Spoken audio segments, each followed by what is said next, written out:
కలవచ్చా మిమ్మల్ని హైదరాబాద్లో. ఇది పెద్ద టాస్కే చెప్పాలంటే. ఖాళీ ఉండదు, మోస్ట్లీ ఏదో ఒక పనిలో ఉంటాను. చూద్దాం. మీ లవర్ పేరేంటి, మాకు పరిచయం చేయండి. తప్పకుండా. How cute you are. మీరు మాట్లాడుతుంటే నాకు ప్లష్ అయిపోతున్నాను. సొల్లు కదా, నిజం చెప్పు. Something that you want to create it again from your childhood, what it would be. మా ఫ్రెండ్స్ అందరం మేము విడిపోయాం, చాలామంది మాట్లాడుకోవట్లేదు. మేమందరం కలిపి ఒక చిన్నగా కుక్ చేసుకుని పార్టీ చేసుకుంటే మేము brings lot of good feel. మనుషులంటే నీకు ఎందుకు అంత ఇష్టం బ్రో? మనుషుల మీద ఎందుకు అంత వీడియోస్ తీస్తున్నావు? పుట్టుకొచ్చాను రా అబ్బాయి. సో మీరు ఒకరి మీద ప్రేమ చూపించవచ్చు, ఒకరి మీద ద్వేషం చూపించవచ్చు. బట్ ప్రతి ఒక్క పర్సన్ క్యారెక్టరైజ్డ్గా ఎలా ఉన్నా, లేకపోతే వాళ్ళ బిహేవియర్ ఎలా ఉన్నా, వాళ్ళ వెనకాల ఒక డీప్ అండ్ డెప్త్ స్టోరీ ఉంటుంది అనమాట.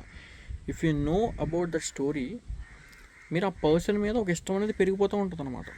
So I want to bring that kind of stories from every person if possible. Thanks for asking this question. మీ వీడియోస్లో mostly tradition or families or ఫ్రెండ్స్తోనే ఉంటాయి. ఎందుకు దీన్నే ఫోకస్ చేశారు? నాకు రిలేషన్షిప్స్ అంటే చాలా ఇష్టం అండ్ ట్రెడిషన్ అంటే ఇష్టం. ప్రతి ఒక్కరు కూడా దీన్ని ఎక్కువ ఫోకస్ చేయట్లేదు అంటే ఈ కాన్సెప్ట్లో అందరూ ఒక చిన్న చూపు చూపిసి దాన్ని పక్కన పెడేస్తున్నారు. ఒక అమ్మాయితో కొలాబరేషన్ చేసి వీడియో చేస్తే ఎలాంటి వీడియోస్ చేస్తారు?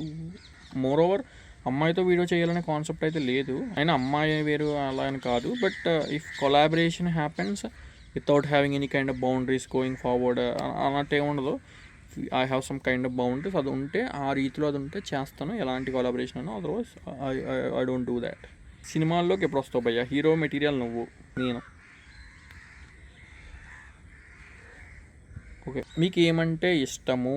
ఎందులో ఇష్టం నాకేం అర్థం లేదు. క్వశ్చన్ ఇష్టం అంటే ఏం చెప్తాను చెప్పు. Being so simple is I like what it is. జనాలతో మాట్లాడాలంటే ఇష్టం, కానీ అందరూ చుట్టే ఉండాలనే ఇదే లేదు.